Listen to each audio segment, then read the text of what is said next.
Hi hello வணக்கம் and welcome to kitchen to cleaning. இன்றைக்கி நம்ம வீட்டில் என்ன சமையல் பார்க்கலாங்க. இது ஆக்சுவலாக நான் ஒரு லஞ்ச் காம்போவாக கொடுக்க போகிறேன். பச்சை சுண்டக்காய் குழம்பும் கீரை கூட்டும் எப்படி பண்ணேன்றது தான் நான் இன்றைக்கி ஷேர் பண்ண போகிறேன். அதுக்கு பச்சை சுண்டக்காய் நான் எடுத்திருக்கேன். இது ஒரு 100 கிராம் இருக்கும். இதை முதல்ல நம்ம தட்டி உள்ளே இருக்கிற விதைகளை எடுத்துக்கணும். ரெண்டு ரெண்டாக தட்டி வச்சுக்கணும். இந்த மாதிரி குழவிக்கல் உங்கள் வீட்டில் இருக்கும்ல, அதை வச்சு லேசாக தட்டினீங்கன்னா இந்த மாதிரி லேசாக உடஞ்சிரும். உள்ள விதைகள் இருக்க பாருங்கள், அந்த விதைகள் எல்லாம் நம்ம எடுத்துடணும். எனக்கு ரொம்ப கசக்கும், குழம்புல போட்டிங்கன்னா கசப்பு அப்படியே தெரியும். அதனால் இதை லேசாக இந்த மாதிரி ரெண்டு ரெண்டாக தட்டி எடுத்துக்கோங்க. எடுத்துகிட்டு இதை நல்லா ஒரு 2 to 3 டைம் வாஷ் பண்ணிக்கோங்க. வாஷ் பண்ணும்போது லேசாக இந்த மாதிரி அழுத்தம் கொடுத்து வாஷ் பண்ணுங்கள். அப்போ உள்ளே இருக்கிற விதைகள் எல்லாமே நீங்கிடும். அதுக்காக விதை எல்லாத்தையும் எடுத்துடணும்னு இல்லை, பிகாஸ் அதில் தான் நமக்கு ஹெல்த் பெனிஃபிட்ஸ் இருக்குது. ஸோ லேசாக நீங்கள் அழுத்தம் கொடுத்தீங்கன்னா நிறைய விதைகள் இருக்கிறது நமக்கு வந்துடும். இப்போ நமக்கு தேவையானது என்னன்னு பார்த்துடலாம். சின்ன வெங்காயமும் பெரிய வெங்காயமும் நான் கொஞ்சம் கட் பண்ணி வச்சுருக்கேன். பூண்டு, தக்காளி, ஒரு லெமன் சைஸ் புளி ஊற வச்சுருக்கேன். அப்புறம் நம்ம தட்டி எடுத்த சுண்டக்காய்.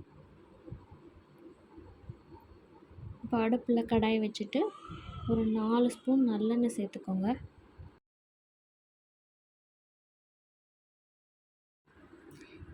நல்லெண்ணெய் சேர்க்கும்போது உங்களுக்கு டேஸ்ட்டு நல்லாயிருக்கும், ஹெல்த்தியும் கூட. எப்போவுமே இந்த மாதிரி வத்த குழம்பு, புளிக்குழம்பு, மீன் குழம்புலாம் செய்யும்போது நல்லெண்ணெய் சேர்த்து செய்யுங்க, ரொம்ப நல்லது உடம்புக்கு. இப்போது கடுகு 1 ஸ்பூன், உளுத்தம்பருப்பு 1 ஸ்பூன், வெந்தயம் 1 ஸ்பூன் சேர்த்துக்கோங்க. கொஞ்சம் கருவேப்பிலை போட்டு பொரிஞ்சதும் இப்போ ஒரு 10லேருந்து 15 பூண்டு பல் சேர்த்துக்கோங்க. இதை லேசாக வதக்கி விட்டுக்கலாம்.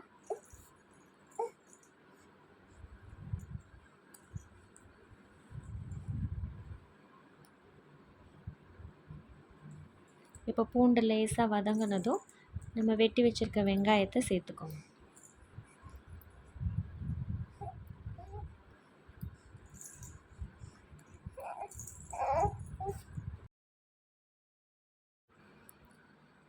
வெங்காயத்தை லேசாக வதக்கிக்கோங்க.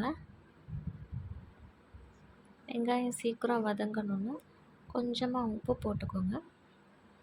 உப்பு போட்டு வதக்கும் போது வெங்காயம் சீக்கிரமாக வதங்கிடும்.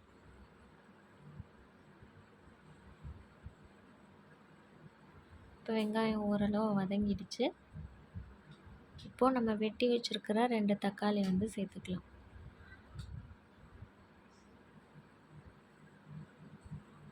இப்போ வெங்காயம் தக்காளி 2த்தையும் நல்லா வதக்கிக்கலாம்.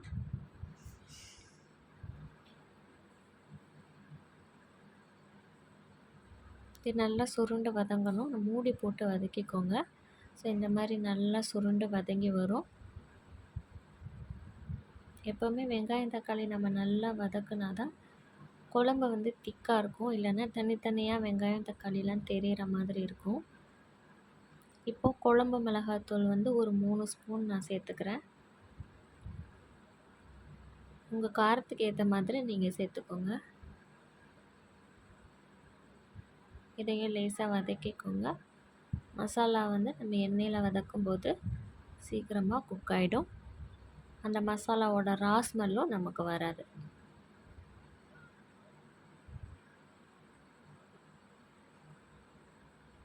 இப்போ நம்ம கரைச்சி வச்சுருக்க புளி தண்ணியை சேர்த்துக்கலாம்.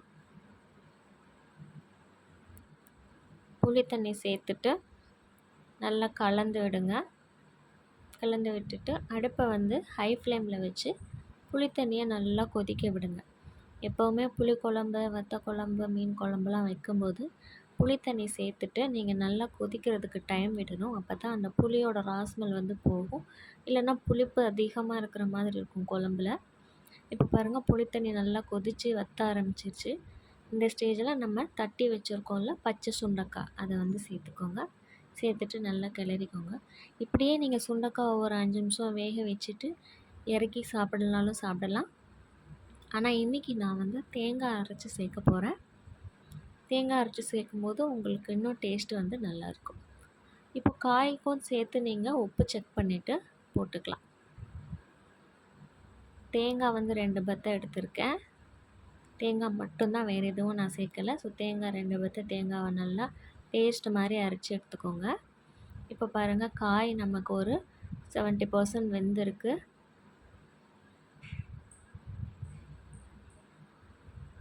இதில் நம்ம அரைச்சி வச்ச அந்த தேங்காய் பேஸ்ட்டை வந்து சேர்த்துக்கலாம்.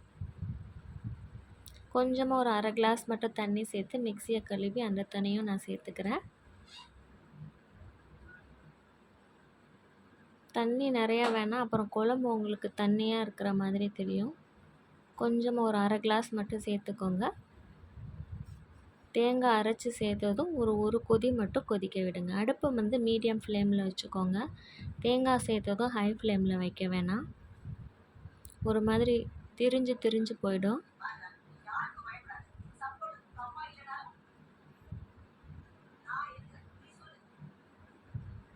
பாருங்கள், குழம்பு நல்லா கொதித்து ரெடி ஆகிடுச்சு. அவ்வளோதாங்க. தேங்காய் ஒரு கொதி கொதித்ததுமே நீங்கள் ஸ்டவ் ஆஃப் பண்ணிவிட்டு இறக்கிக்கலாம். பாருங்கள், சூப்பராக பச்சை சுண்டைக்காய் குழம்பு நமக்கு ரெடி ஆகிடுச்சு. ரொம்ப சிம்பிள் தாங்க, பட் ரொம்ப ஹெல்த்தி. கண்டிப்பாக நீங்களும் செஞ்சு பாருங்கள்.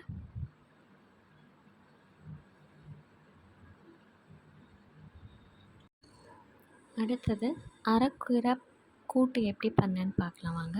அதுக்கு ஒரு மீடியம் சைஸ் வெங்காயம், ஒரு தக்காளி அண்ட் கீரை வந்து நான் இந்த மாதிரி கட் பண்ணி வச்சுருக்கேன். கீரையை கட் பண்ணி சேர்க்கும் போது உங்களுக்கு சீக்கிரமாக வெந்துடும்.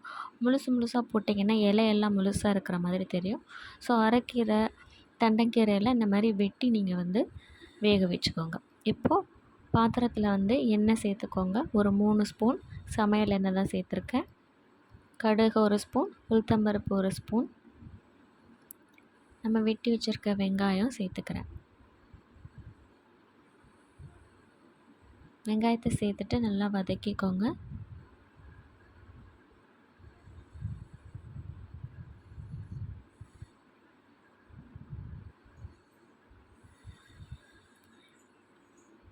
வெங்காயம் லேசாக வதங்கினதும் நம்ம வெட்டி வச்சுருக்கிற ஒரு தக்காளியை வதக்கிக்கோங்க.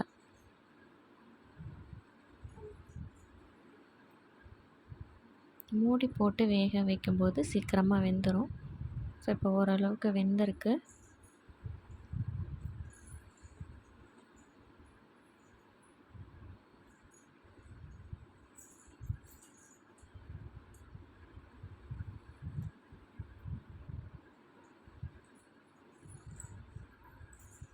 இதில் வந்து நான் ஒரு 4 காஞ்ச மிளகாய் சேர்த்துக்கிறேன்.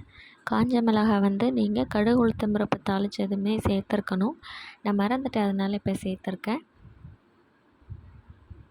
அப்புறம் நம்ம வெட்டி வச்சுருக்க கீரையை வந்து சேர்த்துக்கோங்க. கீரையை நல்லா கழுவிட்டு வெட்டிக்கோங்க. நீங்கள் கட் பண்ணிவிட்டு வெட்டக்கூடாது, ஏன்னா சின்னதாக ஆகிடும். ஸோ நீங்கள் கீரையை முதல்ல நல்லா 2 டைம் வாஷ் பண்ணிவிட்டு சின்னதாக கட் பண்ணிவிட்டு அப்புறமா சேர்த்துருங்க. தேவையான உப்பு போட்டுட்டு லேசாக கிளறிட்டு மூடி வச்சுக்கோங்க. கீரை நல்லா வெந்துடும் ஒரு 10 நிமிஷத்துலையே. தண்ணி சேர்க்க வேணாம், ஏன்னா நம்ம அலசினதுலேயே கொஞ்சம் தண்ணி இருக்கும். அதிலேயே கீரை நல்லா வெந்துடும். கீரை வெந்ததும் நம்ம வேக வச்சுருக்க பருப்பு வந்து சேர்த்துக்கலாம். நான் வந்து 1 கப் பாசிப்பருப்பும் 1 ஸ்பூன் கடலைப்பருப்பும் சேர்த்து வேக வச்சுருக்கேன். இதை நீங்கள் தனியாக வேக வச்சுட்டு கீரை நல்லா வெந்ததும் பருப்பு இதை கூட சேர்த்து நல்லா கிளறிக்கோங்க. இது வந்து ஒரு 5 நிமிஷம் இருக்கட்டும். பருப்பும் கீரையும் நல்லா சேர்ந்து வரட்டும்.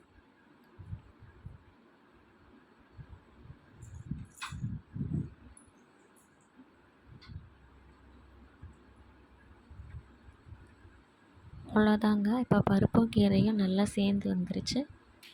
ரொம்ப ஈஸிங்க இது பண்ணுறது, ஆனால் ரொம்ப சத்தானது. கீரைலாம் வாரத்தில் 3 நாள் 4 நாள் கண்டிப்பாக எடுத்துக்கோங்க, ரொம்ப நல்லது.